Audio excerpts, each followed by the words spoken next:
Irecha-singbu ahanmokta ikokna khuramjari ngasisu mayamgidamakta employment exchange ki sponsor tawbagi department khudimaki update mayamda pijaраklage Imphal East, Imphal West, Kakching amadi Thoubal district ki hajiji karamba thabaksing sponsor pirige kari department ki sponsor online orige habdo mayamda loina hajarage pre primary teacher amadi all job details singi sponsor ki matam loina pijarage mayam sponsor ki update sing loina video sida explain tawjarage mayam Manipur ki government job sing apply tawgadaw candidate sing video si miss tawbiganu skip tawdabida yang biyo mayam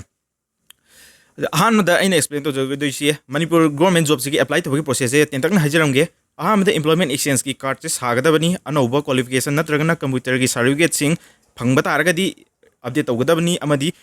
sahi khudingi employment exchange card se renew tawthokpigedabani asilor matungda job singje isagi district concern employment exchange ta chalaga thabak sing asi sponsor tawhangadabani aduga form lauraga apply tawgadabani ko aduga mayamna Imphal East ki exchange sponsor tawbagi anauba update si hojik pijarage pre primary teacher gi oina 1140 vacancy kauribasi 10 April 8 April 10 April 12 April haiba numit ohum sida pre primary teacher gi sponsor numit oire ko aduga primary teacher gi 1000 vacancy kauribasi na 3rd 4th 5th amadi 8 April ji numit mari ni GP ko primary teacher gi sponsor to bogi matam si MSPCL gi oina 28 gi 2nd April 4 ogani Mobets ki 28 March gi 2nd April 4 ogani sericulture gi su 28 March gi 2nd April 4 ogani agriculture department gi oina 3rd April gi na 5th April 4 ogani state academy and training gi oina 3rd April na 5th April 4 ogani ma'am aduga mathang da ina hajagder sponsor gi update asina Kakching amadi Thoubal district ki employment exchange ki anauba latest sponsor gi matam loina hajarage primary teacher gi oina 1000 vacancy kauribasi 2nd na 4th April 4 gi manungda sponsor matam ogani numit ohum tangni pirisi mayam aduga pre primary teacher gi 1140 vacancy kauribasi gi oina 4th April gi horoga 10 April 4 gi matam si piri ko MSPCL gi oina 10 April gi horoga 15 April 4 gi matam piri sericulture department gi oina 28 March gi horoga 2nd April 4 gi matam piri agriculture department gi oina 3rd April gi horoga 5th April 4 gi matam piri IT amadi communication department gi oina 1st April lagi 3rd April 4 matam piri ko minor irrigation gi oina 1st and 4th April 4 gi matam piri art and culture department gi na 1st and 3rd April 4 gi matam piri MPSC gi department gi oina 1st and 4th April 4 gi matam piri social welfare department gi oina 1st and 4th April 4 gi matam piri ayush department gi oina 1st amadi 2nd April gi matam piri numit ani gi matam khatine piri si mayam primary teacher gi ju sponsor matam pire pre primary gi ju pire aduna sponsor office ta mayam chalaga sponsor to honbi yare aroiba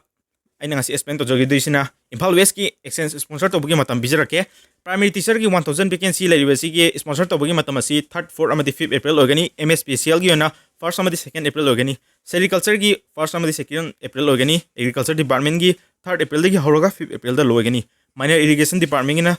3rd April 4th April amadi 5th April numit ohum si pigini ko art and culture gi ona 1st amadi 2nd April ogani numit ani khatani ma'am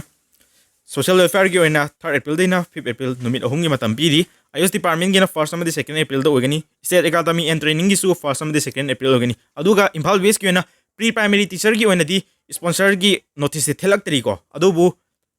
akopa pausing ma'am khangdo matungda